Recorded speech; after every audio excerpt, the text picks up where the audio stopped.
Today is April 10th, 2023. My name is Karen Neurohr. I'm a professor in the Oklahoma Oral History Research Program at the OSU Library. And today I'm at the library in the Angie DeBow room. And I'm here to do an interview with Dr. Sue Williams about her experiences at Oklahoma State University. Thank you, Sue, for coming for the interview today. We really appreciate it. And so let's start with just tell me a little bit about yourself. Well, I told you when I first came in, I felt kind of like a freshman walking across campus for the first time this morning as I'm coming to the library, kind of reflecting on a lot of years. But I started out, I was raised on a large cattle ranch in western New Mexico. And when I say large, it's geographically large, but not very, very large in terms of animal production. So we got a lot of time on horseback. I have a heritage in Oklahoma. My grandmother and grandfather were farmers in Neurohr County. I also have a rich heritage in the Cherokee tribe, which I'm very, very proud of.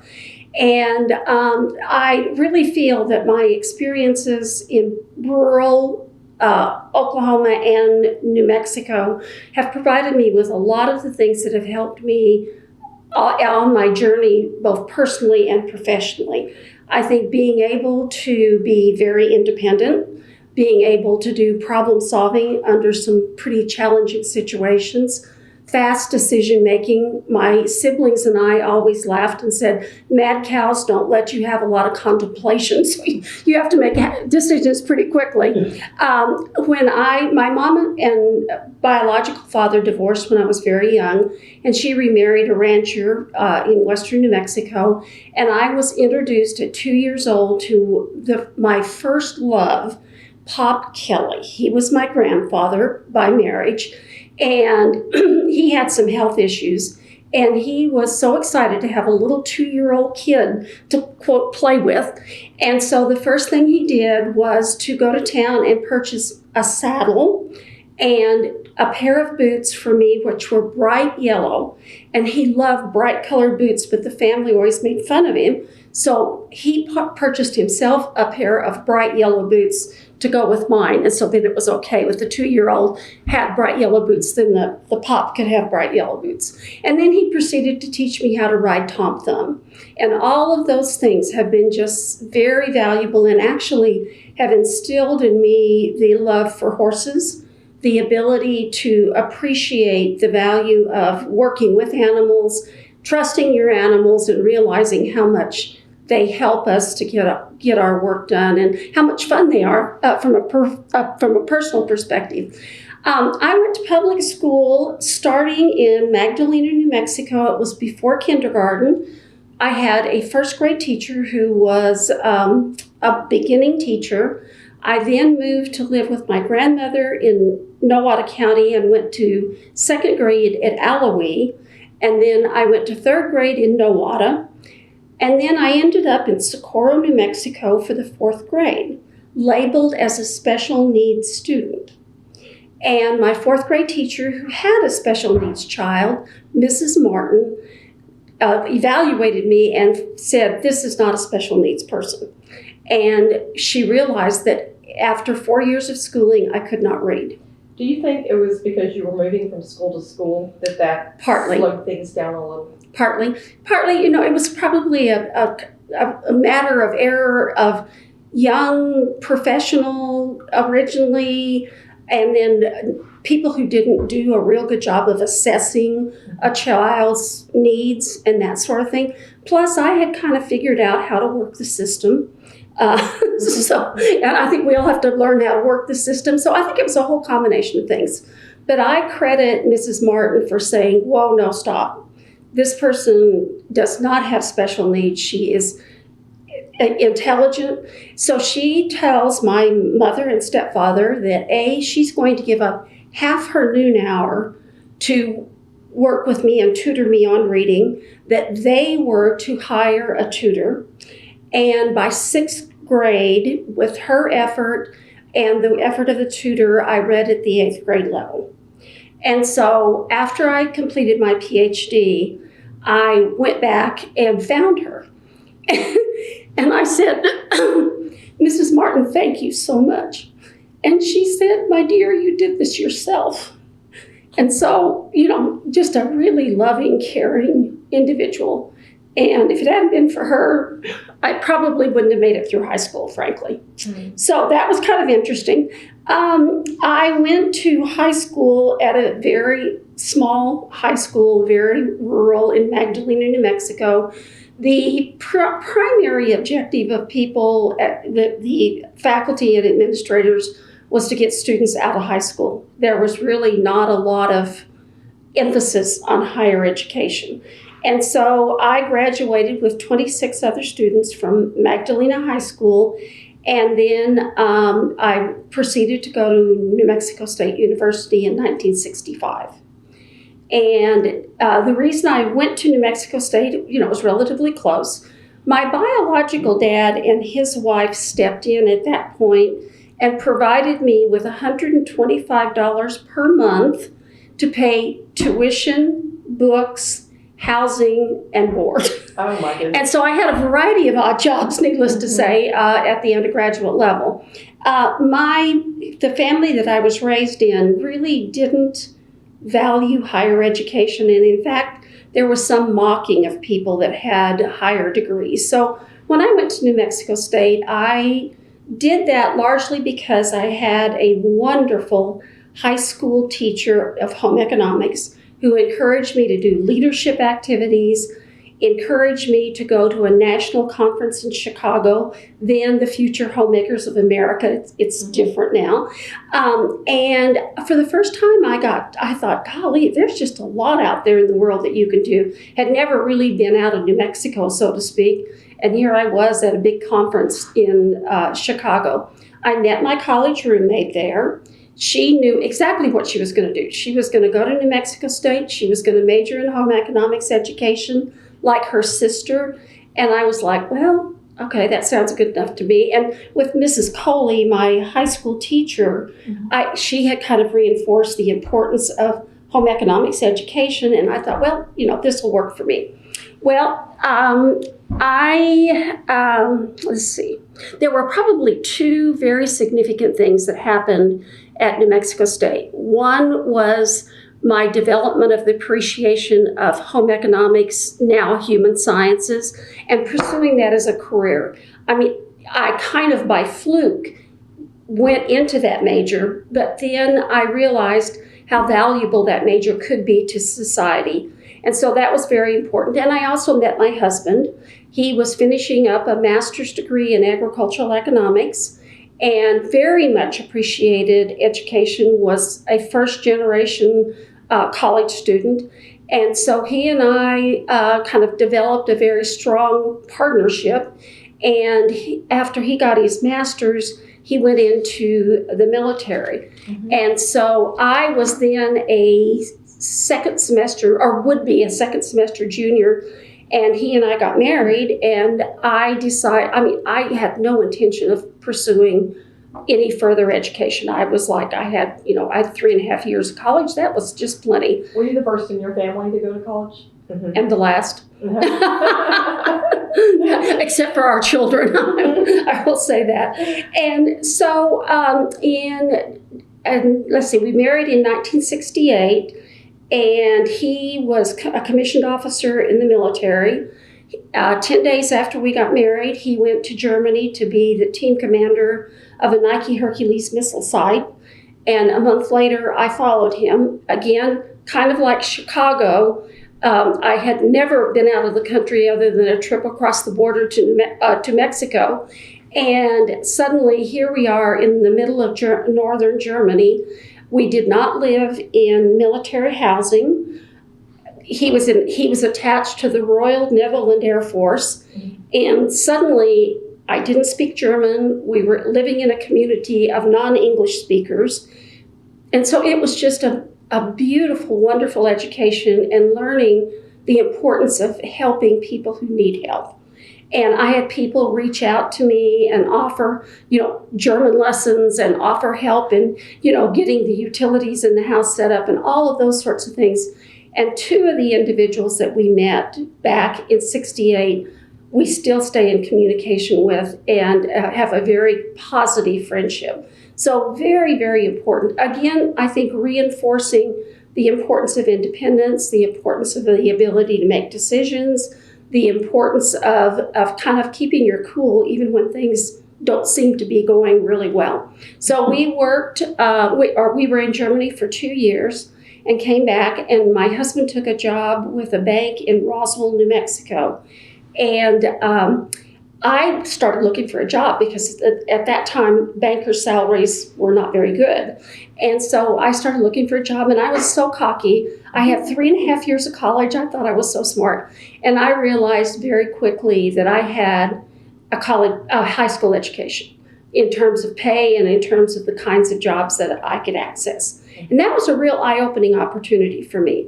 Shortly after, about a year after we moved to Roswell, Joe had an opportunity to go back to New Mexico State for a research associate position. And again, I followed him, and he really encouraged me to go ahead and finish my degree. And he said, the best insurance policy we can possibly have is to get you an education. And I've always remembered that, and I've told so many students that, the importance of an education for both partners. But he encouraged me to do that. So I started back to school, scared to death. At the time, married women were not typical in the classroom. And so I was just beside myself with fright when I first entered the classroom with all these kids, and I was 2 years older. And so I went from about a 2.75 grade point when I left school to over a 3.5 when I applied to graduate school. So I learned very quickly the importance of the content of the career path that I had taken. And then I started observing faculty members and realized that how important faculty members are to the development of students. And I had just some outstanding faculty members. Miss Hendricks, maiden lady, was my education methods teacher, and probably one of the most rigorous education teachers that I have ever had. And that's carried on throughout my career and my ability to work as an educator. But very, very demanding. I had an outstanding resource management and finance teacher. And all of those kind of have carried through professionally. So after New Mexico State, I graduated in 1971.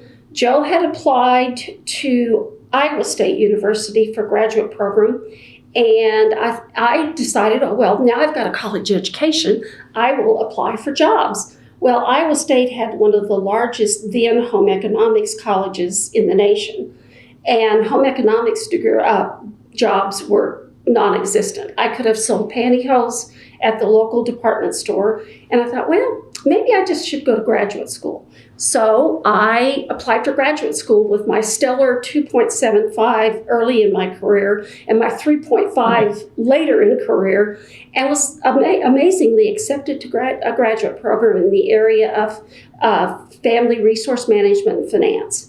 And so I went to Iowa State. We both went to Iowa State. I made $290 per month. And Joe was an instructor. He already had his master's. He made a little more than that, but not much. But thanks to, again, graduate students, outstanding faculty, and loving Iowans. Our family in New Mexico thought we were, quote, going back east to school. Oh. It was like, and we get there, and it's like, not a whole lot different than, ranching and farming in New Mexico and Oklahoma, and just very caring people. We lived in a rural environment, ultimately living on a dairy farm, which was really an eye-opening experience, but, just an exciting opportunity. Let's see. One of the things that I think is really important in my development at Iowa State, I think it was a real shock to transition from an undergraduate program to a graduate program, first of all. And I was a graduate research assistant. I didn't even know what research was, much less how to do it. And I had a very caring professor who was also head of the department, Dr. Ron Powers, who was very understanding. He came from a rural environment in Missouri and kind of helped us along, the graduate students along, in developing our research skills. But I still had the love of teaching. Mm-hmm. And the finest teacher in the department at Iowa State in family environment was Marie Budolfson. She was known as the war horse of that department in terms of teaching and her rigor for teaching. She taught family finance, and she taught that was a service course, and there were about 375 students per semester that went through that program, and it was known to be just a very, very challenging program. Well, I decided after a year of being a research assistant that I would like to teach with Miss Budolfson. So I went to her, and she was a very rough, tough person of Norwegian descent, and she looked at me and she says, "Graduate students today do not have the commitment to teaching, and I am not going to take a graduate student on as my teaching assistant." And so I sat there and talked with her for a while, and after a while she said, "Okay, I'll give you a shot." And so I walked in my classroom scared to death and learned so much from that lady. Interestingly enough, after I finished my master's and she retired, I took her position at Iowa State for a short period of time while Joe finished his PhD. But Miss Budolfson was a very, very, very wonderful human being and very helpful. Our oldest daughter, Anna, her middle name is Marie. Let's see. Oh, okay. Then Joe started interviewing after he finished his PhD, and Oklahoma State was really high on his list. And so he accepted a job. Why was that? Why was it? Several things. It's kind of the same thing we see today at Oklahoma State. Very friendly, supporting people who are very dedicated to their work, very down to earth, very community minded, just a very comfortable environment with hardworking people who really wanted to make a difference in the world. So we had a newborn child, and one of the things I want to say about Iowa State, when I found out I was pregnant shortly after I got my master's degree with Anna, I had Miss Budolfson's position, and we had a department head who was also no, she was not. She was a married individual, but did not have any children. And I thought, oh dear, when I go in and say that I'm pregnant, that will be the last job that I have. And so I walked in and I told her that I was pregnant, and she said, "You are going to continue to teach, aren't you?" And I was like, yes, I'd really like to. So her name was Julia Anderson, and I always appreciate the fact that she knew that I could do it. Mm-hmm. And so I taught all through that semester, took a little bit of time off, and then taught the next semester. So when Joe took the job at OSU, I applied for a teaching position in a department then in home economics. And I didn't hear anything. And so I went to Marie and I said, I haven't heard anything. What should I expect? And so she knew the department head and picked up the phone and called the department head. The department head was very interested in my vita, short as it was at the time, and my ability to teach and my letters of recommendation, one from Miss Budolfson. And she said, "But I'm really concerned that she has a small child." Marie, maiden lady, straightened out the phone wires between Iowa and Oklahoma, explaining to her that she was very out of date in her thinking. Mm-hmm. And so within 2 days after that phone call, I had a job offer. Within 2 days after that job offer, I found out I was pregnant with Heather, our second child. And I was like, oh dear. So Joe and I sat down and talked, and he has a new job, new community. I mean, there's just so many things. Anna was only 11 months old. Mm-hmm. And we were like, is this really doable? And we decided, no, it was probably wise to focus on family at that point, focus on getting him established in a pre-tenured position. And so I call this department head and I tell her that I'm going to decline the job because I am pregnant. And I was like, oh dear. That was a good learning opportunity for me and a very, very good choice. So that was my kind of the start at Oklahoma State. Joe started here in 74, in 75, and did very, very well. And then a new dean came to the College of Home Economics. Her name was Beverly Crabtree, and she was much different. We had stellar deans up to that point, but very traditional, most of them non-married, didn't have children. And Beverly comes in. She was had a background from Iowa State, was an associate dean at University of Missouri. She comes in and she is married. She has 2 children. She rides her bicycle to school. Oh, now that's a little bit kind of out there for the dean of home economics to be riding her bicycle to school. And she was just a very contemporary, supportive, energetic individual. So after 2 years of being at home and doing consulting work, I decided that I would introduce myself to Dr. Crabtree. So I marched in and introduced myself, and immediately we had some linkages with the Iowa State background. And so I basically said, do you have any positions? And she said, no, but I will keep you in mind. And I thought, oh yeah, sure. And so I left a little bit defeated, but I thought, well, at least I made that effort. About 6 months later, I get a call from Dr. Crabtree, and she says, we have an opportunity here that I would like to see you apply for with your background. And it was a brand new position. They'd never had it before. It was a combination of an appointment in cooperative extension and then university extension, which existed at that time. And the focus was residential energy management because it was the beginning of the energy crisis.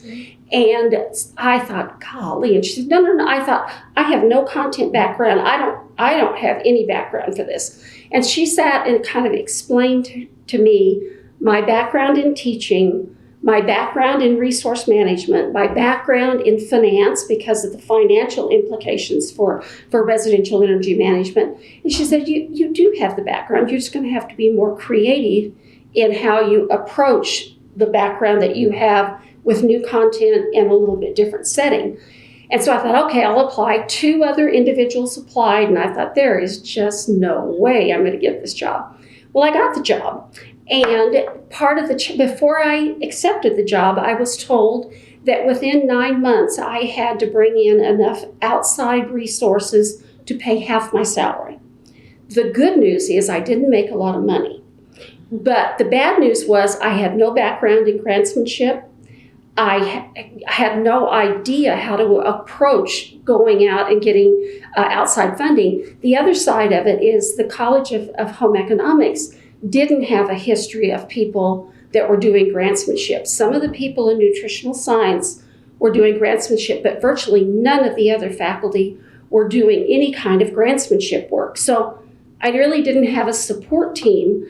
And I had a supervisor that I will not name who thought that the idea of going out and soliciting money was very akin to the oldest profession and that women should not be doing that. Well, that was a little bit of that was not Dr. Crabtree. Okay. And so that was a little bit of a challenge where my primary supervisor did not think I should be doing what I was challenged to do. So I thought, well, okay. Well, and then I thought, all right, they're not making any more of a commitment to me than 9 months. And if I fail, unlike what I typically do, can walk away from it and not feel badly that I did it. So I thought, oh, I'm going to give it a try. Well, I walk into my office the very first day, looking around thinking, oh my word, what have I done? And in the door burst this bubbling little blonde named Bonnie Braun. And she had this was September 19th, 1977. I remember it like yesterday. She comes in, she had accepted her position as a cooperative extension specialist in August. And so here it is, September. And she said, I read your job description. I was on the search committee. Or no, she wasn't on the search committee. But anyway, she read my job description. And she said, I don't know how you're going to do what you've been challenged to do. But she said, I want to help you. And that started a very long friendship. And we are still colleagues. Over the years, we've published numerous articles. We worked on numerous projects. But the fact that she reached out to me and said, we can do it. Within 9 months, we brought in, at the time, engineering, agricultural engineering, and some in education were bringing in all of the U.S. Department of Energy funding. And Crabtree basically said, I want a piece of the pie. And so suddenly, I was thrust into a collegial relationship with ag engineers, and people in education. And I thought, well, if they're doing it, I can certainly learn from them. The good news about my colleagues in those departments is they were very open to what I had to offer, which I think is such a blessing. Mm-hmm. And so there was a kind of a wise agricultural engineer named Wendell Bowers, and he, I think, took pity on me, a couple of other young agricultural engineers. All of us were challenged with creating a program in energy management, and none of us really had that kind of background. They had engineering competency. I had my resource management competency, but then there was this thing called energy. What were we going to do with it?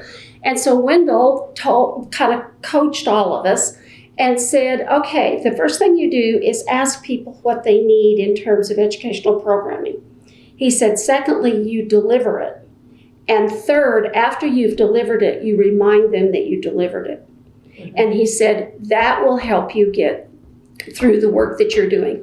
Well, together, ag engineering, and ag communications, and the work that I was doing, we went together and created a program called the Energy Event. The Energy Event looked not only at energy management from the industrial perspective, from the ag sector, but also from the house perspective, looking at kind of that total picture. And I think that was the birth of my understanding of community-based interdisciplinary education. And that's kind of something that I've held with me throughout my career, the importance of interacting with the community, learning what people need and want, figuring out how to deliver that, and then working in a collegial perspective to get that done. Because without my colleagues in those other disciplines, as well as my colleagues in now human sciences, we would have never gotten it done. When you, during this time period, when you started working with rural communities, I'm guessing around Oklahoma, did you feel like your gender made a difference? Yes, I did, but again, the colleagues that I had, Ken Jones, one of my younger colleagues, he had a wife and 2 small children. Joe and I had 2 small children. There were enough things that were common to us. Both of us were scared to death. Both of us were working on PhDs. I mean, there were enough things that drew us together. And then you had Wendell, who was just this caring. He was at a stage of his career that he realized that his legacy would be helping younger professionals develop. And gender was not an issue for Wendell. And so that was very helpful. And I think the fact that I was too stupid to worry about that. And then I had my colleague Bonnie, who also was like, we can do this. Mm-hmm. And so it was there, but somehow in the end, it didn't make any difference. One of the times we went down to Oklahoma City to negotiate a contract, well after we had gotten into the contract business pretty heavily with interdisciplinary programs involving home economics and then ag engineering and engineering. we were negotiating a contract, and two of my colleagues, Kim Jones and Sam Hart from Ag Engineering, were with us, and we go in and we sit down at this big, long table down at the state capitol, and I am as nervous as can be, and they are too. And the first thing I do, they pour coffee in styrofoam cups, and I hate styrofoam cups to this day. They pour coffee in styrofoam cups, and I reached to get my styrofoam cup, and I knocked it over. And down this huge, long conference table goes this stream of coffee. And Sam, dear human being, he says, you know, she does that every time we bring her out in public. And everybody laughed, including me. And so we mopped up the mess and we went ahead and negotiated the contract. But I thought, you know, what a wonderful colleague to be able to make a joke of a situation that could have been just, you know, a real disaster. The energy event went on to win numerous awards. We started winning our first award, and I'm going to try to look here. When we won the first one, we won the USDA Excellence Award. I think, let's see, I don't remember. Okay, let's see. We won it shortly after we started the program, probably in the very early 80s. Oh, the first one we won was 1978, and we won awards for that program through 87. So about a 10-year period. Mm-hmm. And it was just a very rewarding and positive experience, and it's one that has kind of set my path for my career at OSU. The idea of interdisciplinary community education based on applied research. And I think the idea of applied research is going to fit into this story as we progress. The one thing that I think I want to be sure and say is this was not an easy path. You mentioned some of the obstacles, but going back to my supervisor who thought the work that I was doing was less than holy, within probably a few months of me getting our first contract, I breached OSU policy for contract management, and it was a purchase order. So I mean, it was not I didn't misuse funds, but I did not use the proper purchase order protocol. So my supervisor just knew she was going to get rid of me. So she sends me across the street to Ag Hall and to see the director of extension, Dr. Bill Taggart. And I was a blithering idiot. I knew as I walked across the street between home economics and agriculture that my career at OSU was ending. And I go in and I am sure Dr. Taggart is this kind, dear person. And I am sure that I blabbered about, I'm sorry. And I'm sure I made no sense at all. Dr. Taggart said nothing. He just listened to my story. And then at the end of me telling my story, he says, my dear, the only people who don't make mistakes are the people who do nothing. Now, let's figure out how we're going to fix this problem. And within 10 minutes, we had the problem fixed.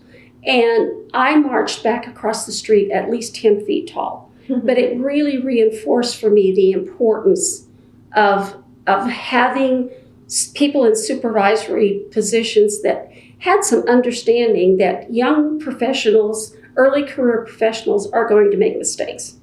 And that how, as professionals, do we help those early career people develop themselves into the professional that they're capable of. So Dr. Taggart, I've held him in my heart and my career for the entire time. And when I've dealt in later years with faculty who've made mistakes, I thought, Taggart is always there saying the only people who don't make mistakes.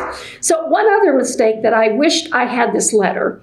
Right after I joined Cooperative Extension, they had a big annual conference, and the newbies on the block, especially the home economists, were charged with doing a big reception for about 400 people. And so I was dumb enough when I was told that I was in charge of this reception that I could do it. It was held at the student union. And right after my name went out through Extension that I was going to be chairing the reception, I started getting offers from all over the state. We'll provide you with peanuts. We'll provide you with cheese. We'll provide you with all these resources. And I had a budget that I had to comply with. And I was like, this is just wonderful. So I had all these commodity groups bringing in all these wonderful things. And I was so proud of myself. And I was so proud I was going to make budget. And I did. And we had a wonderful reception. And about 3 days later, I get a letter of reprimand from Jay Boggs, who was then the VP for, I think, Administrative Affairs. No, Student Affairs. No, academic. It was basically the early stages of the provost. We didn't have a provost then, but that's essentially, I think he was VP for Academic Affairs, I think. And so I read this thing and I was like, oh my gosh, it was against union policy to bring outside food. Nobody happened to mention that to me while I'm gathering all this food. And so in my file, now I have a letter of reprimand from one of the OSU vice presidents. And after I became ombudsperson for the university and even becoming an administrator, I often wish that I would have kept a copy of that letter, because so many people who come in and are just devastated that they've gotten some sort of a letter of reprimand or even a sanction. And they're just like, this is the end of my career. No, it is not the end of your career. What are we going to do to try to make this situation a better situation? And so in later years, Jay Boggs and I became great friends, and I always appreciated his kind letter of reprimand. And I learned a lot about following university policy and the importance of asking questions about, what policy should we be following. I think the sweat that we went through between grant awards really helped me over my career, understanding when a faculty person is really struggling, they've gotten a grant early in their career, they're trying to manage the grant, they're trying to publish, and then they're also expected to have the next grant coming down the pike. And I think the fact that I had that experience with my colleagues of trying to figure out how do you keep the current grant going, how do you publish on that grant, and then how do you get the next round of funding in. It was just a continual battle through all of the years that we worked in the area of residential energy management. So I think that was something important. And then the next thing that I think was important is the whole business of reappointment, tenure, and promotion at OSU. I was hired as a visiting assistant professor because I had a master's degree. I did not have a PhD. People who were hired after me were required to get the PhD within 5 years. I was not required to do so when I was hired, probably because they didn't think I was going to make it. And so I got to watching and I thought, I am not very smart if I don't go ahead and start the PhD program if I really want to stay at Oklahoma State University. And I do. So I started the PhD shortly after I got my job here. Now remember, husband who is pre-tenured, 2 little children, a full-time job where I'm supposed to be bringing money in, and I decided to start the PhD. But I realized that the PhD in home economics pretty much didn't fit where I was. And I met this wonderful young professor named Kent Olson over in the Spear School. And he is a welfare economist. And I started talking to Kent about, I don't really know what I want to do. I'm really liking this energy management stuff, but I don't know how it fits into what I ultimately want to do. And so we had several conversations, and he was always very open. Finally, he said, I want you to come and meet a person that I think will be helpful, Dr. Norm Durham, Dean of the Graduate College. And Norm had started the environmental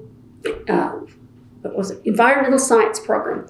And we talked about my background, what I was currently doing, and Norm and Kent worked with me to put together a proposal to enter the environmental science program. You had to make a proposal. You couldn't just say, I want to become a student in the environmental science program. So I was accepted to the environmental science program largely because of the guidance of Kent Olson and definitely Norm Durham. And I really appreciate the help that they gave me in that process. But now, and I eventually in 1984, I did receive my PhD. I was promoted to associate professor with tenure in 1985 because I'd kind of done what I needed to do to get tenure.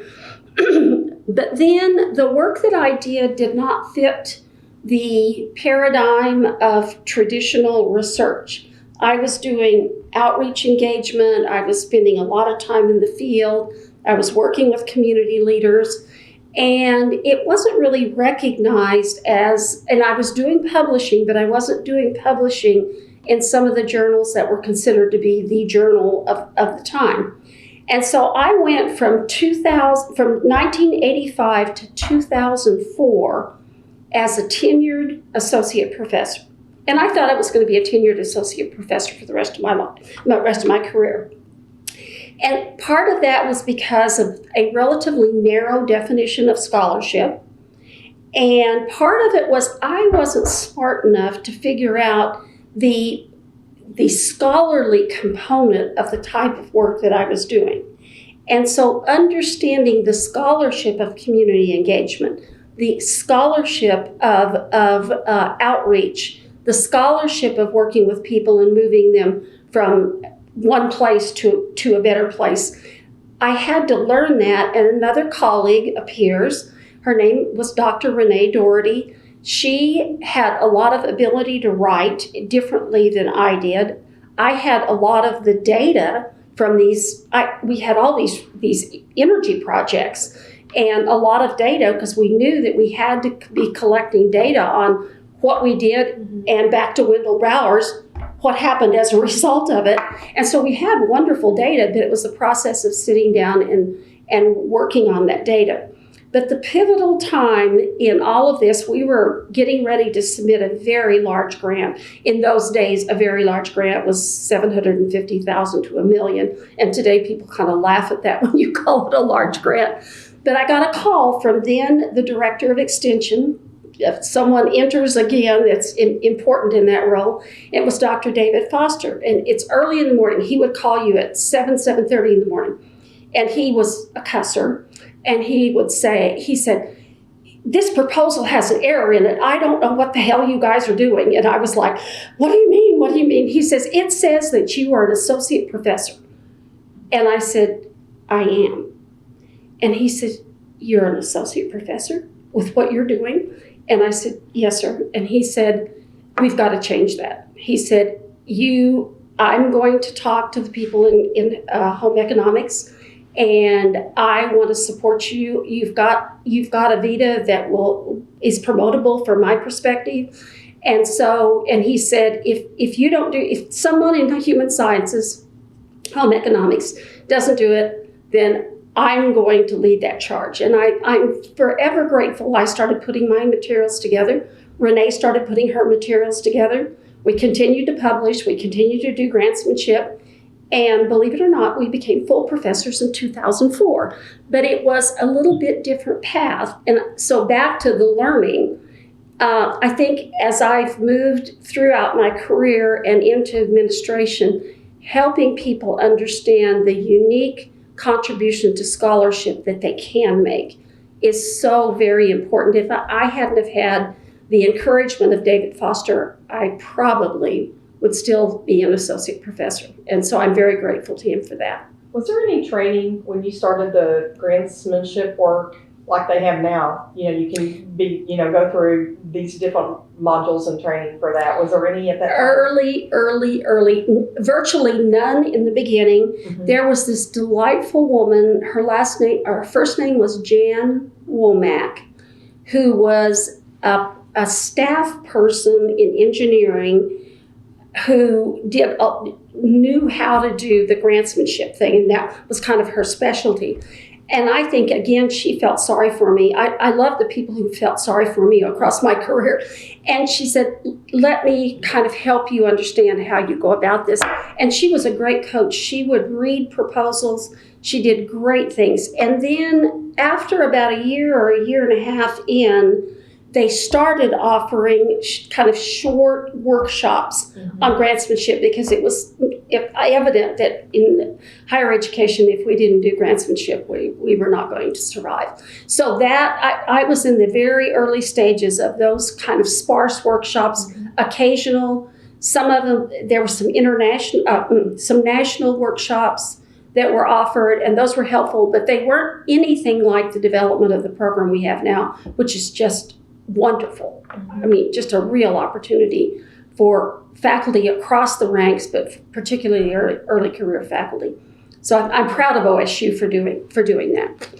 Okay, let's see. So I was promoted after 19 years. I think really redefining scholarship and kind of understanding in a land-grant institution the breadth of the definition and the application of research was really, really important. And then again, very supportive colleagues. So in the mid-90s, there was a time that it was necessary for me to make some transition in the kind of work that I was doing. I started in '77, so now it's the early 90s. And cooperative extension programming, and I had transitioned to a full-time cooperative extension position, not the split between co-op and university. And about that time, university extension was phasing out. And so cooperative extension programming is based on community need. They have a whole process every year where they go out and basically ask citizens, what is it that you need? Interestingly enough, energy management was not a high priority, but a priority that was beginning to emerge was environmental education. And so I thought, well, we do have a lot that we know about environmental education, the impact of energy on the environment, because that was my master's, my PhD work was in policy work, really looking at the costs and benefits of energy management. And so I had done some of that work. By the way, Kent Olson was my major professor. He continued to work with me. So the transition in the early 90s to environmental education, and then looking at policy and looking at helping develop community leaders who want to make their communities a better place, but really didn't have the skill set necessary to know how to proceed, how to do grant work, how to kind of rally the community around a cause.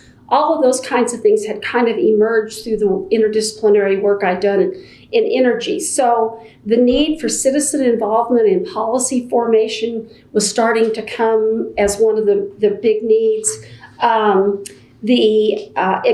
So the experience of working with community leaders in the energy program really helped me kind of look at a different career path, more focused on community leadership development and public policy. And I really enjoyed that area. About 1997, I started working with a foundation in Dayton, Ohio called Charles Kettering Foundation. And the Kettering Foundation basically is interested in citizen involvement in development of policy. They believe, and they still do, they believe that citizens should have a part in a democratic society to formulating the policy that is going to direct our lives. And so the work that they did and continue to do is, how do you help citizens become engaged in policy development? How do you help policymakers respect the work of the citizens in identifying policy directions and what they want?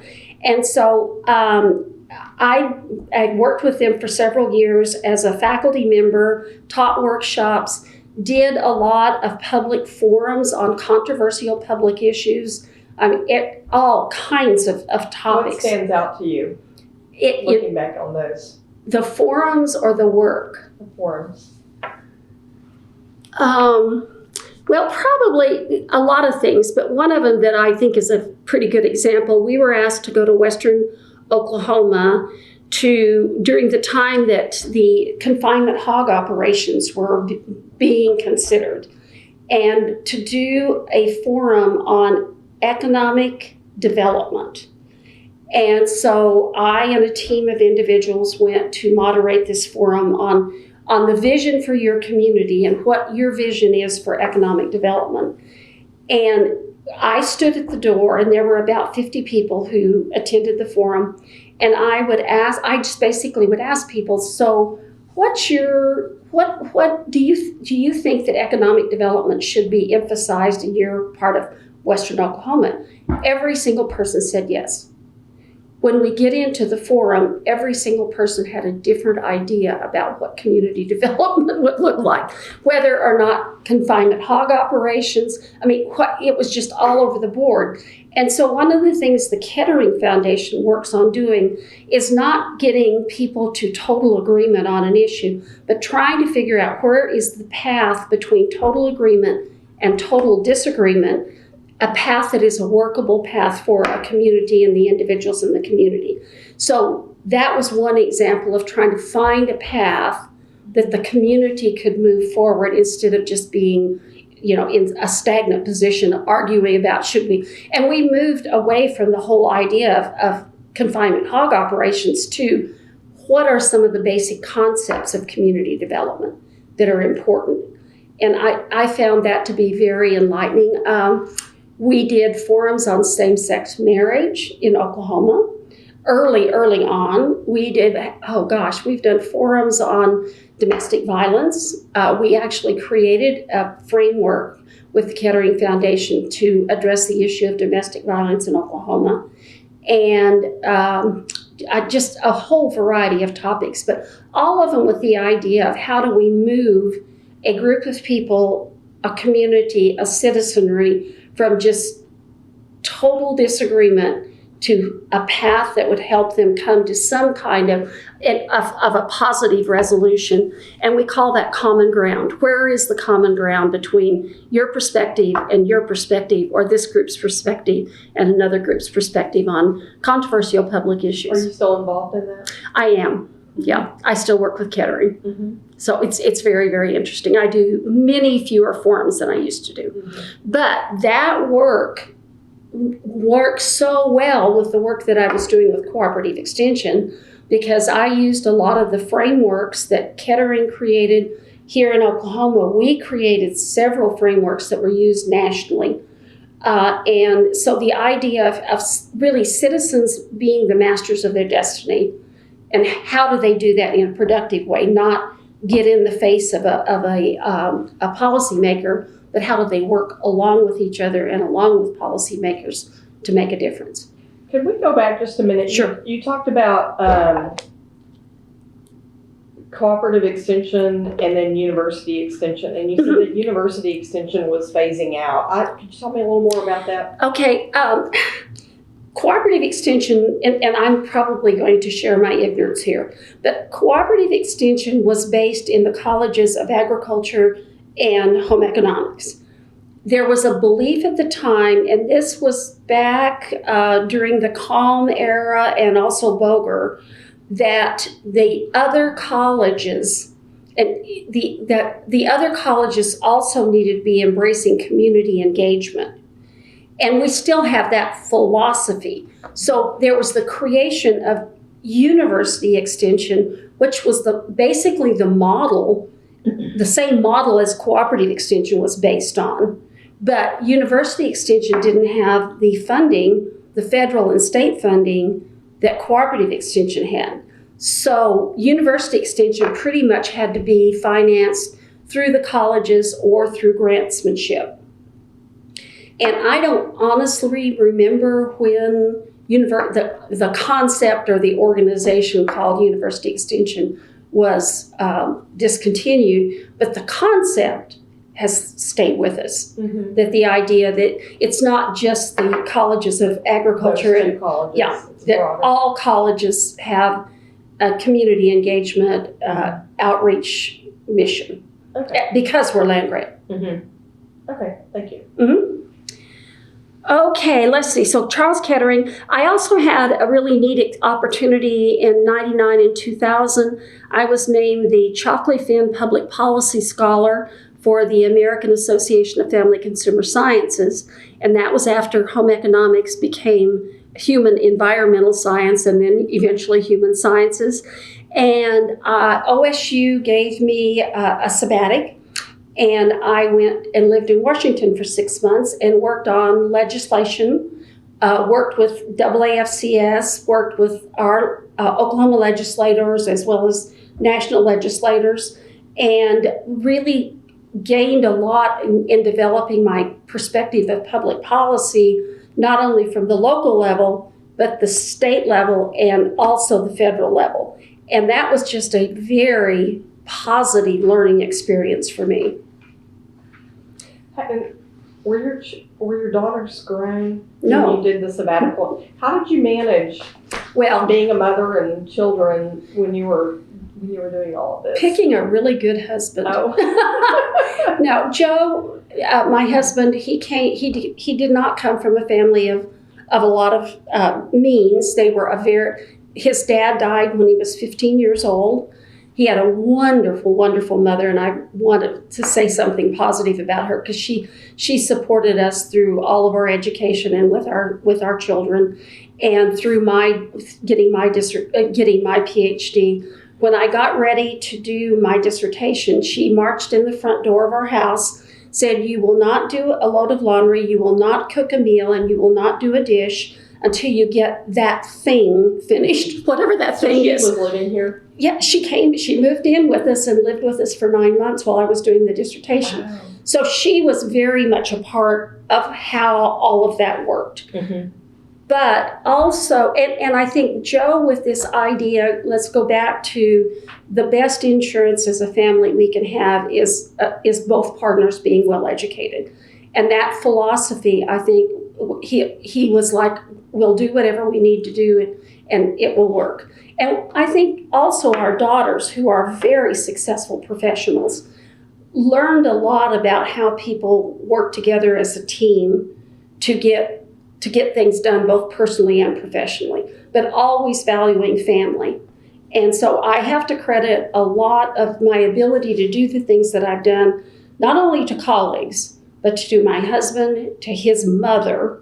We lovingly called her Mama Louise, and to the whole idea of valuing family. But it worked. And now I think there was a learning opportunity for our daughters, who both have very stellar professional careers, but I think that was kind of part of the grounding for that. But there are always sacrifices. Oh, absolutely. Yeah. Absolutely. Yeah. But it was a positive thing. Mm-hmm. Okay, and the girls, when I went to Washington, they weren't that young. They were, I guess they were early college by then. They weren't adults. But when I was doing a lot of the stuff that I did, I traveled a great deal all through my career. Mm-hmm. But by then they were college age, or they had graduated from high school, so they were older. Mm-hmm. But that whole idea of me being gone for days at a time, it all worked thanks to Joe's mom and to Joe and mm-hmm. their positive orientation to developing my professional career. Did she move here shortly after you all moved here? No, she would get in her 1977 Chevrolet in Chino Valley, Arizona at 70-some years old and drive. And she would stay with us. And then she would get in her 77 Chevrolet and drive back. So she didn't live with us. She lived with us the last 4 years of her life. Mm-hmm. So pretty neat lady. Mm-hmm. You had asked me when we talked about talking about faculty council. Mm-hmm. Are you kind of ready to talk about my... Yes. Okay. Well, that was kind of a fun reflection. I served faculty council in one way or another, and actually still do as a past chair. But from about 1985 to 1995. And when I was asked to run for the vice chair of faculty council, I thought, there is no way. Faculty council, frankly, was very male-dominated, especially in leadership. And we're talking the 80s, right? Yeah, we're talking, early 90s, actually. Okay. And so I thought, well, the people who asked me to run, I had already served on many committees. I'd served on the faculty committee and served on academic integrity for athletic council, which was a little different. It wasn't directly a faculty council appointment. Had served on many of the committees of faculty council and was a counselor and really enjoyed that work. Back to my interest in public policy. My dear. Okay, so we were talking about faculty council, and you served from 85 to 95. And I was vice chair from 93, and then chair, and then past chair, and then I continued to serve on the committee of past chairs. So I really feel like, even though I have become an administrator and have retired, that I still feel a commitment to faculty council. But when I was thinking about the years of faculty council, they were very exciting. Like I said earlier, I did not think I would be elected. And when I was elected, I was like, oh my gosh. The chair at that time was Gary Fouch, and he was an engineer, which is so fascinating because people said, now you think you're going to be able to work successfully with Gary? And I was like, I've been spending my last X number of years at Oklahoma State University working with engineers, and I think Gary and I'll do just fine. And we had a very good working relationship, and I really appreciated his leadership. But during those years, when I kind of started thinking about what would I say about faculty council, other than I have a very deep commitment to faculty governance. And I think it's so critically important that we maintain strong faculty governance. But there were a couple of things that I think stand out, or a few things. In 93, 94, those were very difficult years for OSU. We had a vote of no confidence on a president. Both faculty and students voted no confidence on the then president, John Campbell. And there was a whole lot of a backstory there, but ultimately Dr. Campbell stepped down during that academic year. And so suddenly there was a hustle around OSU to try to figure out who the next president of Oklahoma State University should be. And there's kind of a whole backstory behind John. John frankly made some bad decisions, but also made some very positive contributions. He came here as a dean of agriculture at University of Missouri, and he made a lot of positive contributions. I always hope that people will remember not only the difficult years, but also the positive contributions that he has made. So the search for a new president started when I was vice chair of council. And the tradition at that time was that pretty much the regents single-handedly made the decision. Now that's my take on what was happening. And there was a prevailing thought that since OU had hired a politician, that OSU should hire a politician. And so there were a lot of people at OSU that were like, no, we need to kind of think a little more broadly than this.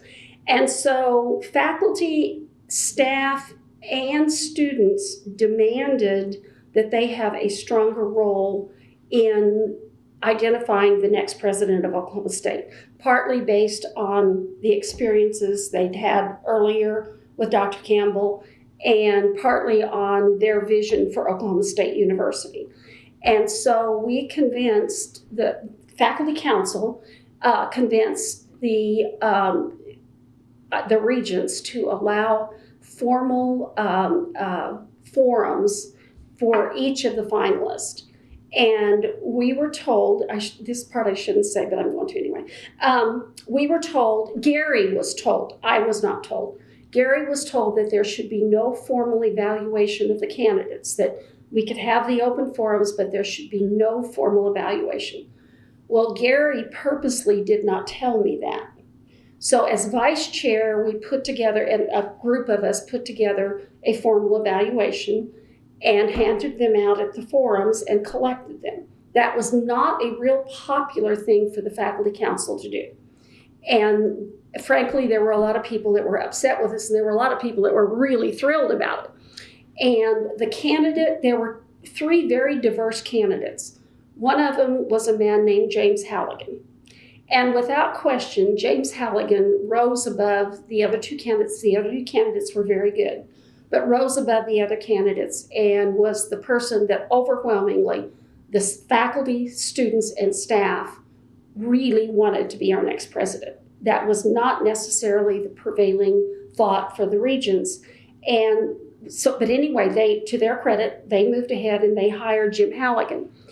And he had absolutely outstanding credentials, an amazing personality, and he was controversial because he was not a political figure at that time. As we recall, he later became a senator, which is very interesting.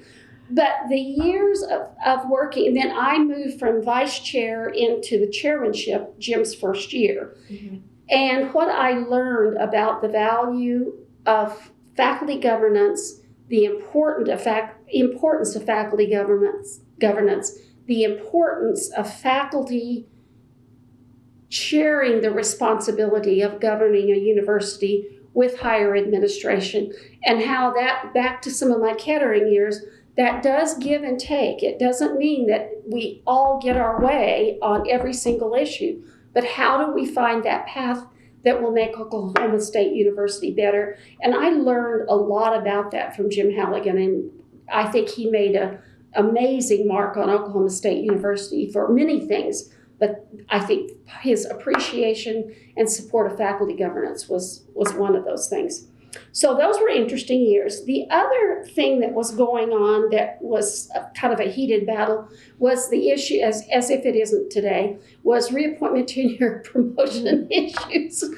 And there was a reference to a policy letter that was supposed to be the guiding letter to guide the process for reappointment, tenure, promotion across the university.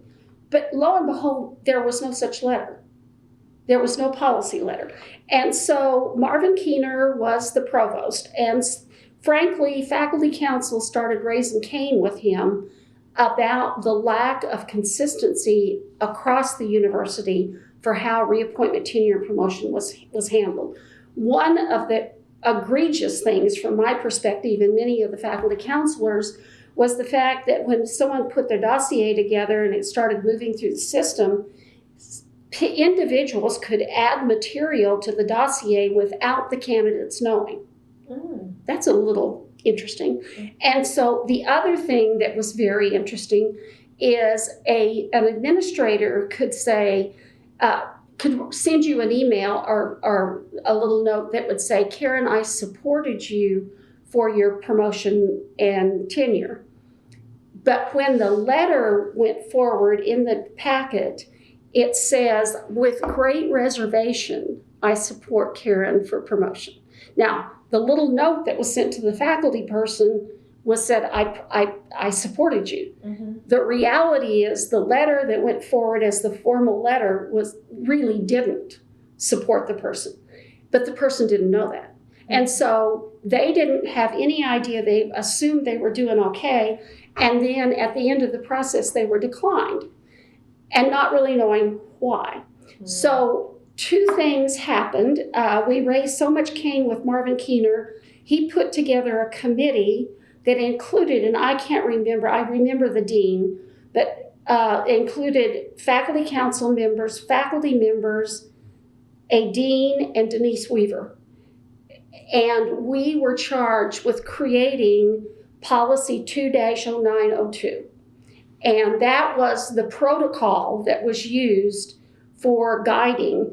And 2 of the big things that I think were so important were the idea that a faculty person could clearly see kind of the timing and what was going to happen when and that sort of thing. And they received the actual letter from each level of the review. They knew exactly what the recommendation was from the committee level all the way up through the provost, and knew where there might be the positives and possibly some shortcomings. and had an opportunity to write a brief response. Some people call it rebuttal, but a brief response to that. And so that was part of the new 2.0902. So Faculty Council approved that in June of 1999. The board approved it in January of 2000, and then it has been relatively recently revised in 2015.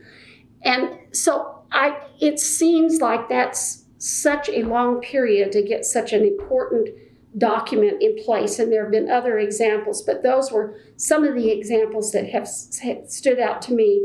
But my time with Faculty Council helped me appreciate the integrity of the process and helped me better understand the time element for university policy development. And it's frustrating, some of the things that Faculty Council were so adamant about back when I was serving on council in the chair or past chair role, just seemed like they weren't moving. And now, as I reflect back, I look at some of the positive progress and think, yes, it takes time, but positive change takes time. And I really appreciate the role of faculty governance, and I also appreciate higher administration for being respectful of faculty governance. Was it hard to get people to run for Faculty Council?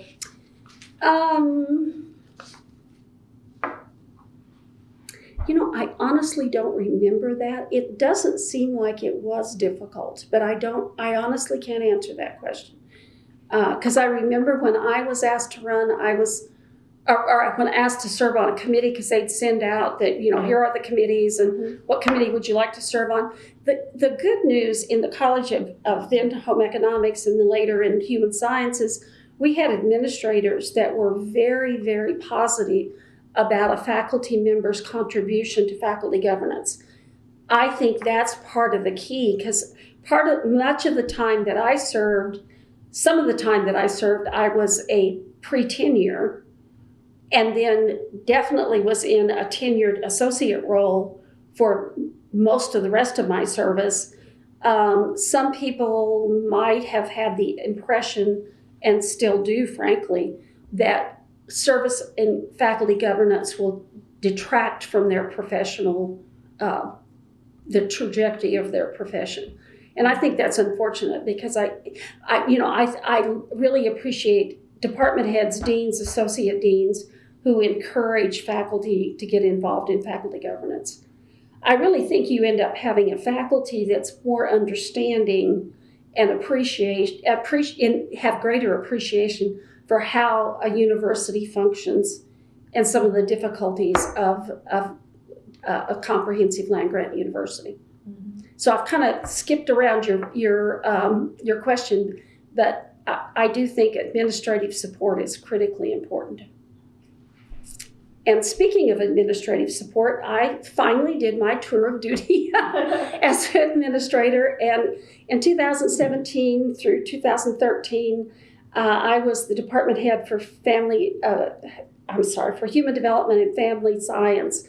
And I had been in that department as a faculty member. And so I was very reluctant, frankly, to take on that role. And I was approached by Dean Patricia Knob, asking me if I would be interim department head.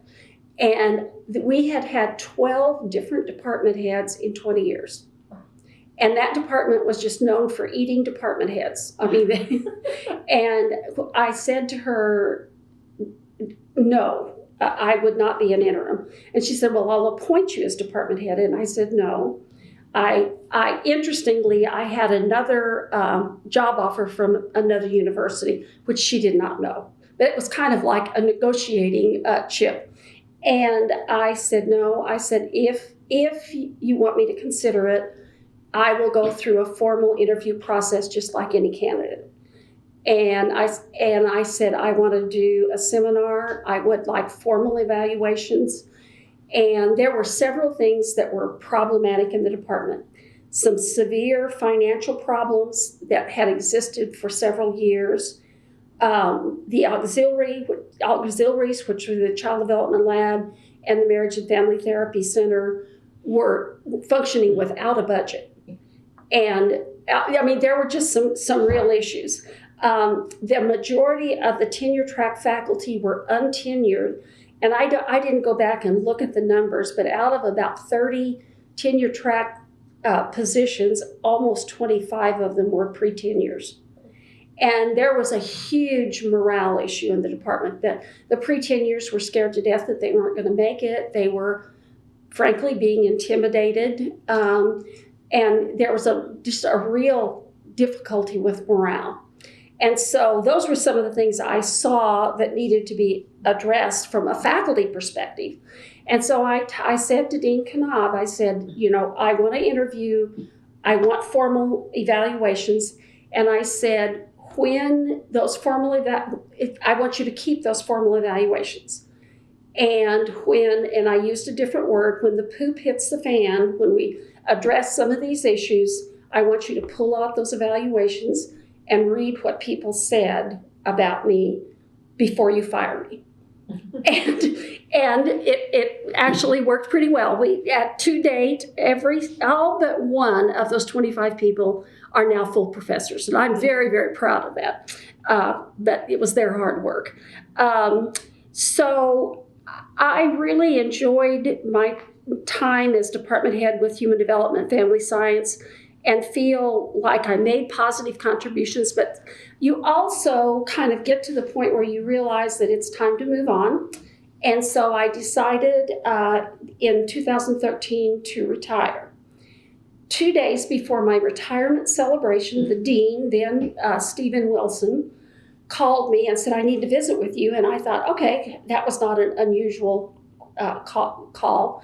And I said, I got 20 minutes, I'll be down to visit with you. So I went down, and he said, I'd like for you to become the head of the School of Hotel and Restaurant Administration. I said, do what? And he says, I'd like for you to become head. And I said, well, other than I like to drink wine and I love to cook, that's about my only credential. And he said, no, I think you have a few others. The school was kind of going through a controversy over their mission and their long-term role at the university and for the program. And there were lots of different perspectives from a lot of different people that was causing, frankly, some chaos in the school. And so the dean said, I want you to invite in a group and do a program review, a formal program review. And I said, that's the last thing the school needs. Because morale, people were frustrated. They were a little bit concerned about the future of the school. And so I said, I will consider something along that line, that I'm not going to put this school through a formal review. And so I thought about it, but ultimately, okay, back to Joe. I went home, we're 2 days from my retirement party.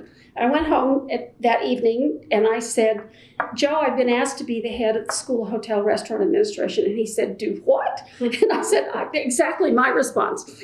And so I had said to the dean before I left his office, I said, I have two people I need to talk to. One of them is my husband, and the other one was the current head of the School of Hotel Restaurant Administration, because he was a good friend and a valued colleague. And I kind of wanted his take. Bill Ryan was heading the school, and I wanted his perspective on whether this was a good idea or not.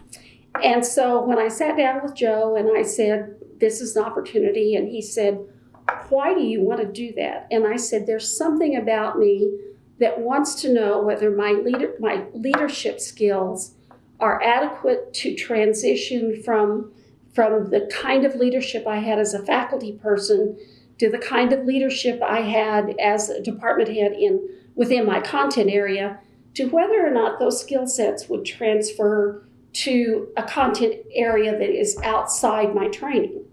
And he said, that's fair. And he said, as he has said many times in our career, do what you want. Oh.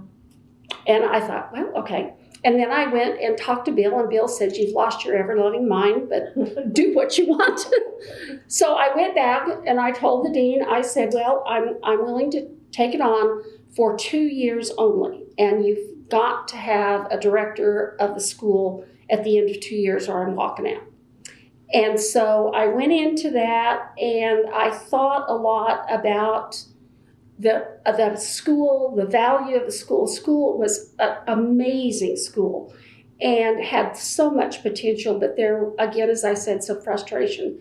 And so I decided, instead of doing a program review, we needed to do an exchange of programs that were our peers or our aspirations. And so, fortunately, Hotel Restaurant Administration had a budget. HDFS had no money, but Hotel Restaurant had funding. And so I decided, and I talked with colleagues in the school, that we needed to do what we called a program exchange and invite institutions that we felt we could look to for guidance. So we invited the director of the School of Hotel Restaurant Administration from Cornell, from Penn State, from the University of Nevada, Las Vegas, and from the University of Houston. And those individuals were so gracious to come. And basically, I worked with Jorge Atiles and Christine Johnson, who were valued colleagues as associate deans. And we put together a set of 5 very simple questions. And essentially, the questions were, we made very short presentations to our visitors. And then we asked them, what do you see as our strengths? What do you see as opportunities for this particular program? And how would you recommend that we move forward? There were 2 more, but I don't remember them. But we had such a wealth of information about what we did well, a lot that made the faculty and the students feel really good about what was going well. Mm-hmm. Some ideas about some opportunities for making some changes. Interestingly, one of those opportunities was to collaborate more with the school of the Spear School, which is very interesting. I had a lot of conversations with Ken Eastman about those opportunities. So that linkage was there even back in the 2013. And so we put that together and we developed just a little kind of a 4-page summary of what are our strengths, what are our opportunities, and where are we going? Mm-hmm. And use that to guide moving forward, which was very positive, and hiring the next director. So that, again, was a very positive thing. One of the things I want to say about the School of Hotel Restaurant Administration at that time, it's no longer by that name, but how openly I was received as, quote, an outsider, and how much people respected what I was bringing and my reason for doing that, and were so supportive of me. I just was blown away by the amount of support that I got from coming in as an outsider, and I just will always appreciate that. Okay, then I decided that I would retire again, and in 2000, I guess I should say director of school from 2013 to 2015. I've got that wrong in my notes. But I was called by the president's office. I think I was called by Denise Weaver, actually. And I knew the current ombudsperson, and I knew that Ken Bartles was thinking about stepping down as ombudsperson. Mm-hmm. And I had mentioned to Denise that I had some level of interest in doing that. Why, I don't know. I honestly don't know. But so when Ken did step down, and I knew Ron Beer when he was working to establish the office, the Ombuds office. And so Denise called me and she said, would you be interested in doing it? And I said, well, I need to talk more with the president and with Gary Clark and kind of see what kind of mesh there is between my skill set. And so I went in with my resume in hand and all this, like I was doing a job interview when I sat down with Gary Clark. And I was going through, these are my strengths and these are, and Gary put his hand across the table and he says, Sue, you've got the job if you want it. You're not interviewing. And I was like, okay. And so then I started asking him some hard questions about what he saw as the needs. I did have long conversations with both Kim Bartles and Ron Beer to kind of get their vision of what not only was working well, but some of the things that needed to be addressed. And so in 2018, in August, I took on the responsibility of the OSU Ombuds Officer and spent 3.5 years, I think that's about right. No, maybe more than that. Maybe 4. I guess 4.5 years. My, how time flies. As ombudsperson, during that time, I worked with in a 12-month period, about 100 faculty, staff, students, and administrators. And every person had a different story to tell. And it was just a fascinating experience and a very positive experience, and one that I hope will continue in the future with Carol Jones. I think it's a very important part of our institution. It's part-time work, isn't it? Do you think it should be full-time? Well, one of the recommendations that I made to administration is the possibility. I wouldn't have taken it had it been a full-time job. Mm-hmm. And I'm not going to speak for Carol, but I think previous ombudspersons, they were retirees, so mm-hmm. probably wouldn't have been interested in a full-time job. I certainly wasn't. But what I have recommended that they consider the possibility of a second person, a person who has a different experiential base and content expertise and looks differently than the ombudsperson, so that there's better opportunity for diversity in terms of how the university community is served, or how the office is perceived in terms of who it can successfully serve. So I don't know if that's going to happen or not, but I do think that would be very good for 2 reasons. 1, just a broader service to the university, and then 2, I think having a colleague to talk about highly confidential, mm-hmm. highly controversial issues, because as ombudsperson, you're pretty much the lone wolf, and you really aren't able to share some of the challenges that you're working on with others. Mm-hmm. And so it's pretty much up to you to try to figure out, along with the person or persons who are having difficulty, how to find a path forward that is a positive path. You can talk to other people, but you must get permission from the individual who is your visitor or comes to you for assistance. You have to get permission from them to talk with others. And so it's not that the ombudsperson doesn't talk with others, but the person who is having difficulty must be aware that you are visiting with others. And typically, the first thing I ask a person when they would come to visit me is, so have you talked with the individual that you're having difficulty with? And some of them would say, yes, I've talked and talked and talked and talked and it has gone nowhere. Most of them go, oh my gosh, I can't talk to that person. And so the first thing I offered as ombudsperson was, I would be willing to go with you to this individual, whether it's a colleague or a department head or an associate, whomever, a supervisor, and discuss some of the issues that are troubling to you. Are you willing to do that? And they think about it quite a while, but usually they say yes. Mm-hmm. And then I say to them, I want you to identify 3 to 5 of the issues that are of most concern to you. And I want to meet with you before we go to this meeting with the individual that is in question.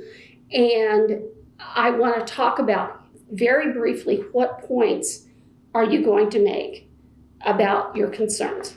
And interestingly enough, the conversations, a lot of times the person that is, quote, causing the problem isn't even aware that they're causing a problem. Mm-hmm. And are usually, both individuals are willing to offer resolutions that are very acceptable to everyone involved, but they haven't talked about it.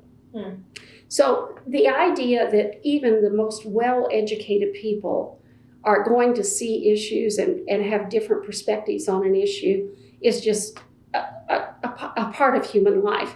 But how an ombudsperson can kind of provide a catalyst to help people understand that there's a different perspective on something that they hold very important, and that maybe that perspective or those perspectives need to be considered.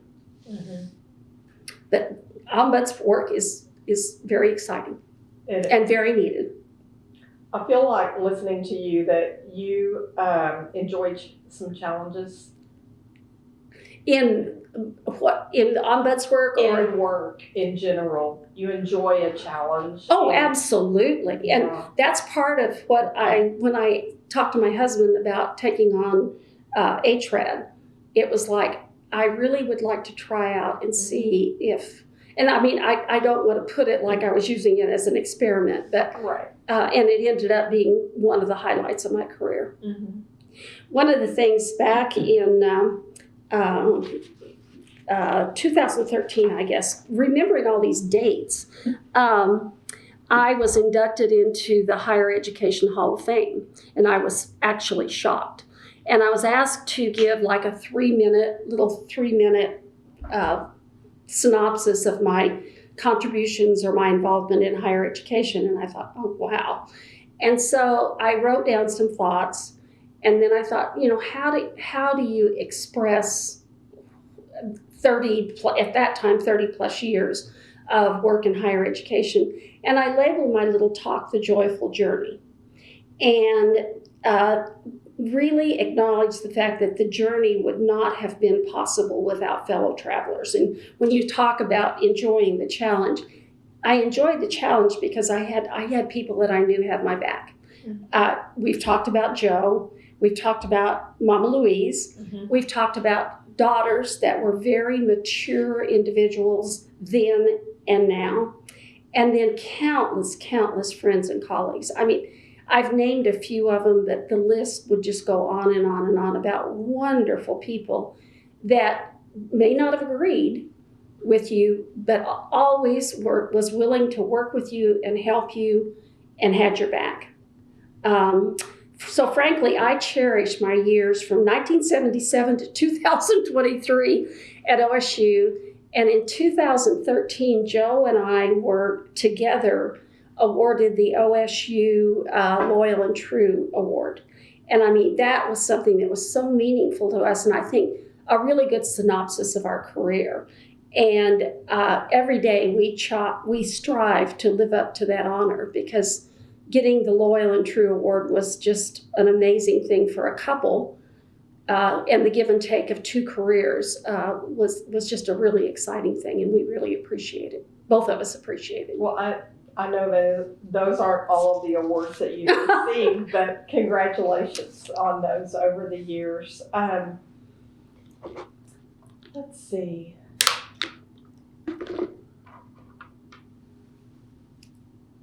When you think about changes at OSU during your time here, let's just hit on some of the big ones here. So, changes in teaching. What stands out to you? I think that over the years, the value of teaching and the scholarship of teaching has greatly increased. And for example, when my husband came here with his strength as a teacher, the things that were highly valued were research, outside grantsmanship kinds of things, as people went through the reappointment, tenure, and promotion process. Now, I think that teaching is highly, highly valued and plays a very important part in a person's career trajectory. I think some of the examples is the value of teaching in their whole reappointment, tenure, and promotion process, the acknowledgement of the importance of teaching and how that plays into student recruitment and retention, which is the lifeblood of a university. and very, very important. Some of the things that I think we can point to is some decisions of putting seasoned, highly effective, full professors into introductory courses, ones that are very, very successful teaching and very highly acknowledged. And now many of those individuals are asked to teach the introductory courses. I think that says a lot about valuing that expertise, but also valuing the importance of teaching and student development. Have you seen changes in the number of non-tenure track? Oh my gosh. Increase. And we were hearing about that back when I was chair of faculty council, and there was a lot of, there was a lot of controversy back to, I sound like I'm being negative about Board of Regents, but I assure you I'm not. But Board of Regents were looking really hard during the time I was faculty council chair at the whole concept of tenure and whether, tenure should be granted and that sort of thing. So that was one of the things that was, boiling around the conversations. Not just at OSU though, right? Oh no, it was a national conversation, but it was a statewide conversation. So it was a broad conversation. So that that was kind of one of the things. But then as we started doing more grantsmanship and needing to be more nimble, there has been a great increase in the number of non-tenure track positions, whether they're research professors or they're instructors or whatever, because the university has to be nimble, and the only way they can do that is to do more non-tenure track positions. Do I agree with that? Or do I like that? Not necessarily, but do I appreciate the reality of that? Yes. Now, I think one of the challenges, and I had a conversation when I handed my final report in as ombudsperson, I think OSU needs to take a careful look at how we are handling non-tenure track positions. How are we titling them? What kinds of benefits are received? What are their opportunities? If they make a career obligation to OSU, even though they're non-tenure track, what is our university's obligation to help them develop professionally? And what kind of time frames are we looking at? Just a lot of issues. And a lot of work has been done in the last several years to address that. But in my opinion, more work is needed. Mm-hmm. Talk about the emphasis on diversity and what you saw, what you've seen over the years here with that. And again, that's not just OSU, that's a state and national efforts and initiatives. What that one, again, when I turned in my final report, one of the trends that I identified as ombudsperson was the need to continually address issues of diversity. But I guess, and this sounds awfully center of the road, and I don't necessarily mean it to be, but I think the importance of balance and not allowing the pendulum to swing radically in a different direction. Did we have some places that we needed to improve? Absolutely. But how do we maintain a balance to ensure that the integrity of the university and the quality of the education we're providing is respected, but at the same time, as a land grant, we have an obligation to be available to the diverse population of Oklahoma and beyond. So I just think balance is so important, and I think radical shifts are probably not going to be to our advantage. Is some shift necessary? Absolutely, I think it is. Mm-hmm.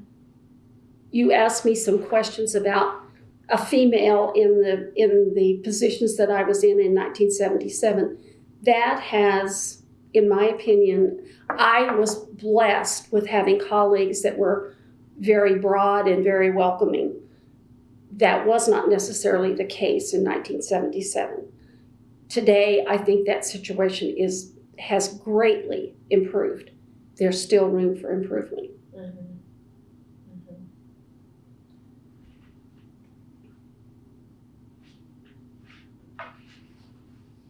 Can I ask you a little bit about your Native American heritage Sure. and your work at OSU? And did you have opportunities to partner or to go and do work in Native communities around the state? Actually, yes, we did some extension work in the area of energy and did do some collaboration with all of the tribes in terms of trying to improve the efficiency in not only the industrial sector, but in agriculture and also in the household sector. So we did, the energy event had quite a bit of work that we did collaboratively with the tribes. Did less work, interestingly, in the area of community leadership development with the tribes than I would have liked to have done. And I know that the tribes, particularly the Chickasaws and Cherokees and others, have really put a lot into leadership development. You know, Wilma Man Killer. I said Land Killer. Man Killer was probably one of my idols, and I was like, oh my gosh, this woman is just amazing. And we did some collaborative work when she was really emphasizing healthcare and housing was two of the things that she really, and frankly, for the tribal members to get off their backsides and do something. I mean, she was one of the first people to say, if you want improvement, you're going to have to get up and get with the program. And I always appreciated that. So did some with her, or with the Cherokees particularly, on leadership development and community development, but not to the extent that I would have liked us to. And then when I became head of hotel restaurant administration, we started some serious conversations with the tribes about maybe instituting either a degree path or some special workshops for the management of casinos. And that hasn't seemed to move forward, but I really think that would be a real benefit to not only the tribes, but also to Oklahoma State University. Mm-hmm. So I don't know where that will go, but I think that's a real opportunity. Do you have any favorite OSU traditions? Oh, gosh, a lot of them.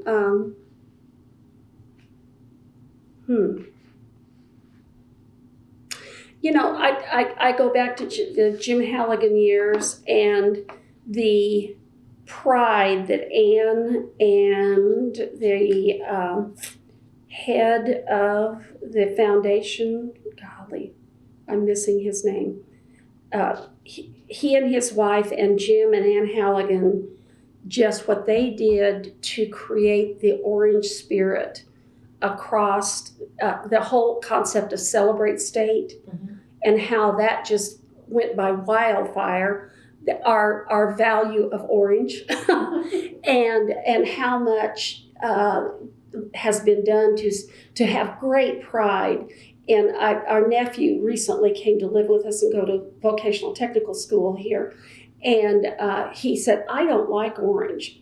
I don't like the color orange. The other day he came in and he had this really pretty orange pullover. I said, what is that? He says, if you live in Stillwater, you gotta love orange. I was like, if you live in Stillwater, you gotta love orange.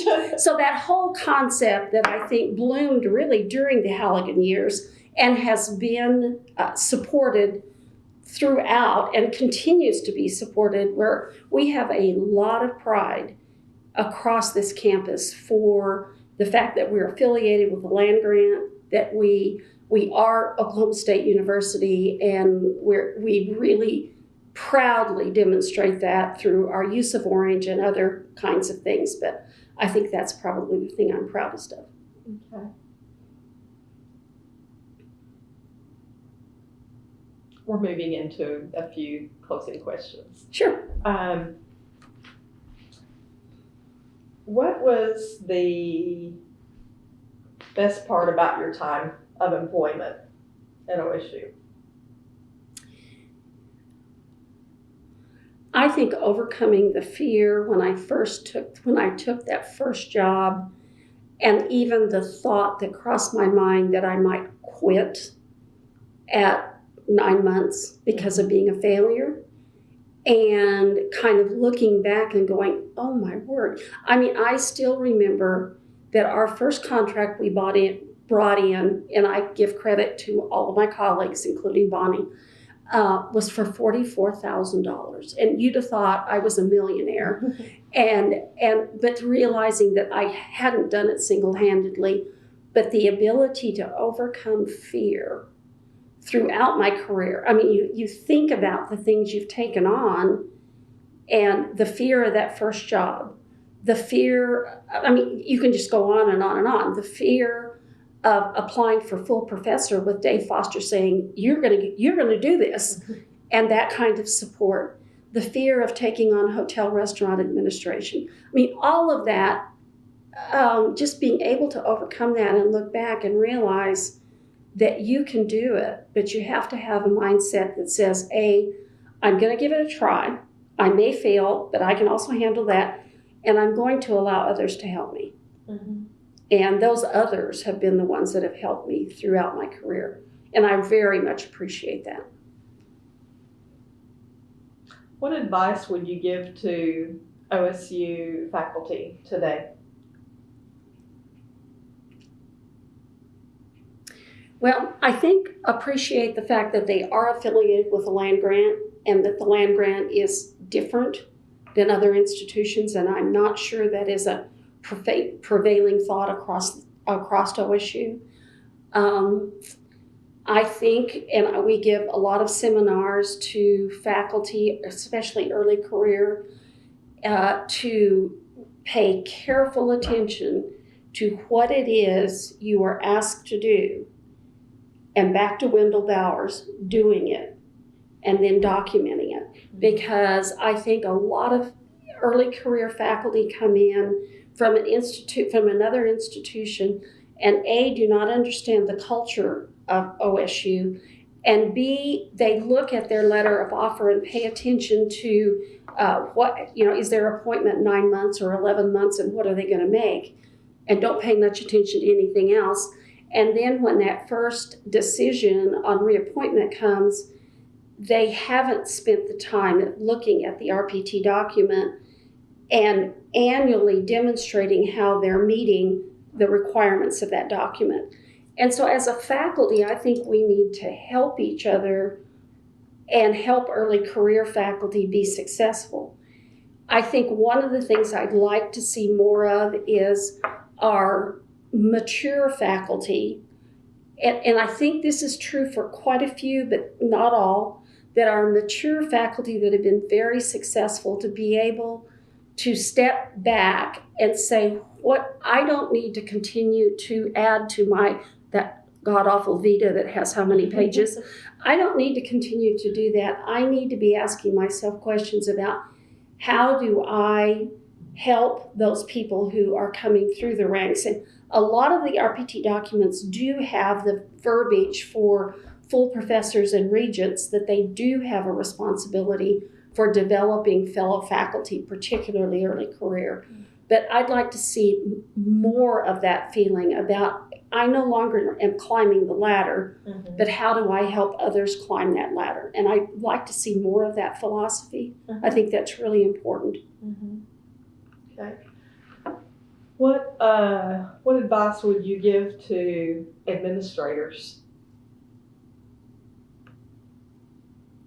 Well, and this, you will laugh because this is a faculty council comment, but to listen to faculty. I mean, really listen to faculty. I think more conversations, formal and informal, to really pay attention to what the faculty council is looking at and staff council is looking at, and what are the issues that are of concern to individuals, I think is critically important as higher administration and administration in general tries to figure out the best way to serve.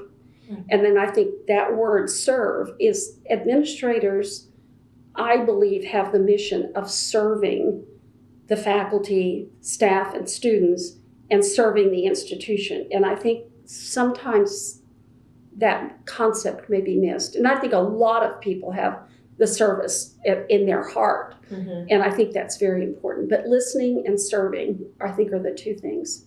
Okay. Are there any strategic directions for the university that you would like to see? Well, and I don't know enough about it to speak to it, but I'm seeing that the current administration is really pushing a broader emphasis on community engagement and really meeting the land-grant mission, and I very much like to see that. Now, how that is implemented is the devil in the details. Mm-hmm. But I do think the fact that there's talk about we are a land grant and we do have a mission to community engagement and service. And I really like to see that, and I hope it continues. And I hope the philosophy that's in that strategic plan is well implemented, and that's still in process. Mm-hmm. Have you read this? I have reviewed it. I haven't read it carefully, but that's one element of it that I think is really important.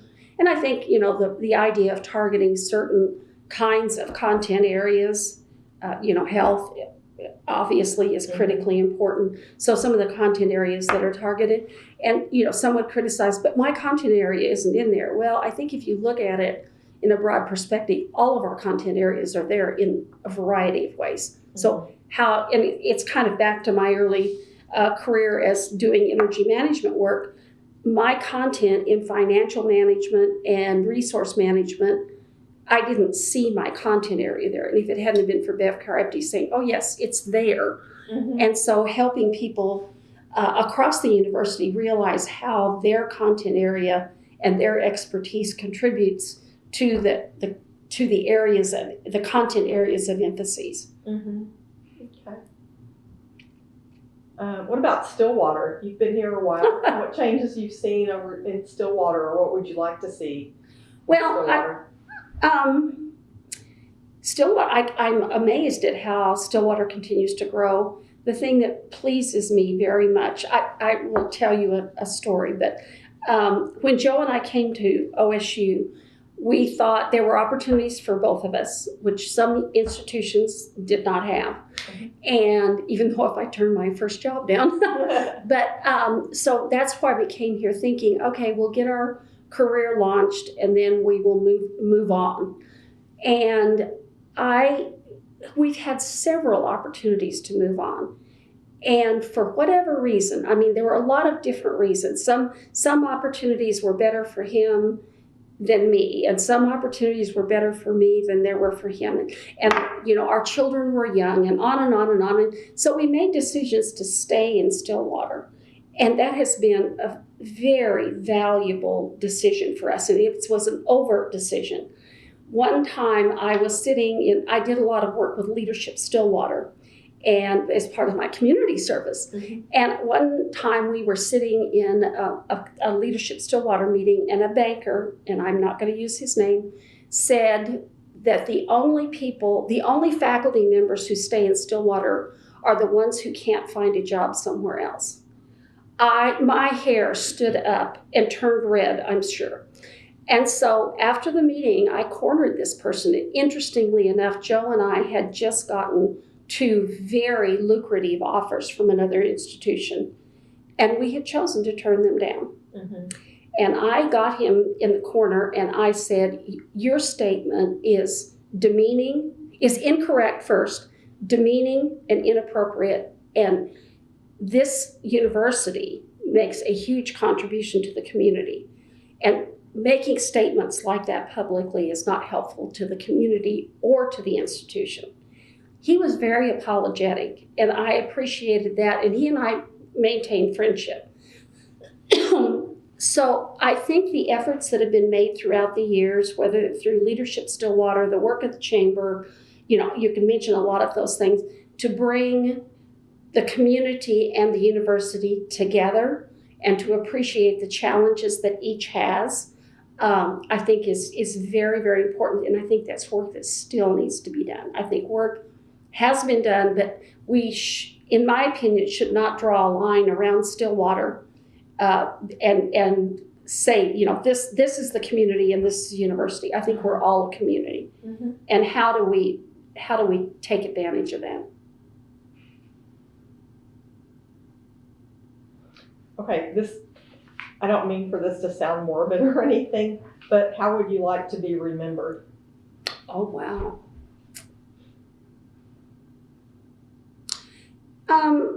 I think, oh dear.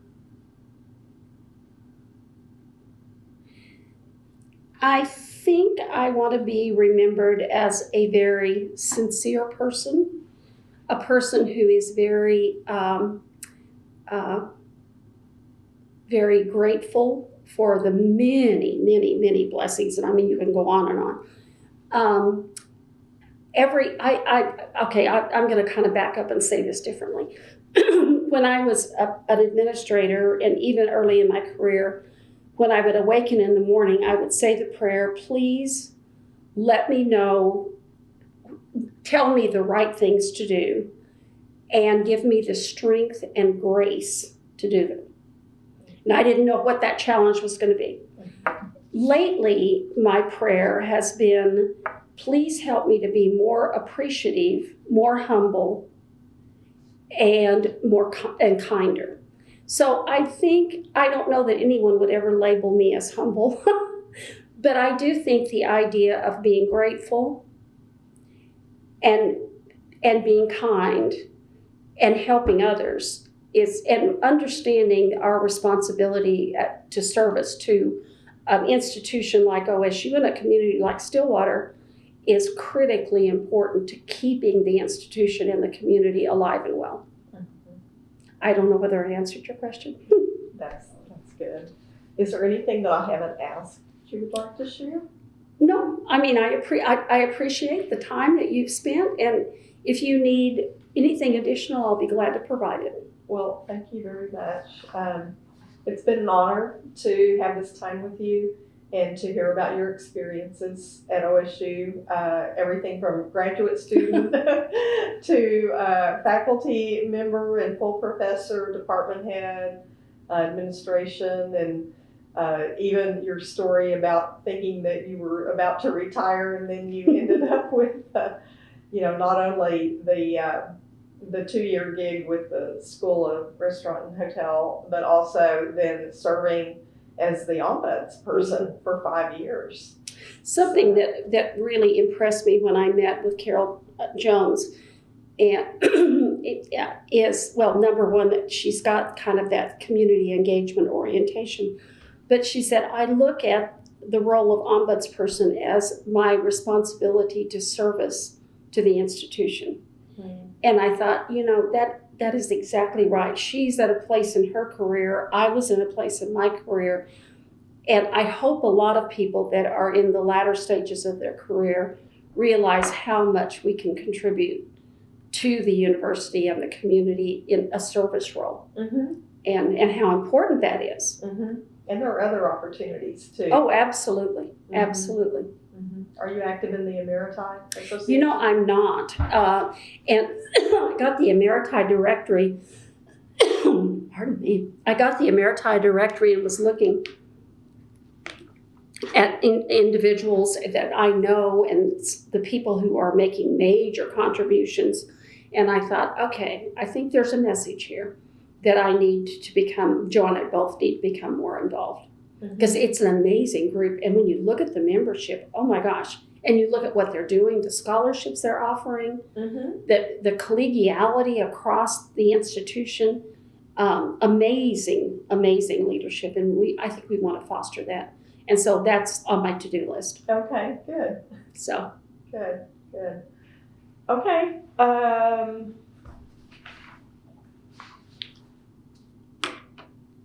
I think we're at a great stopping point. I don't have any more questions. I may, off camera here, there's a couple of names I want to double check with you. Okay. I think that if we're ready to stop recording, perfect. We'll stop. Thank you. Okay, we were just visiting off camera, and you realized that there was something else that you thought you could share?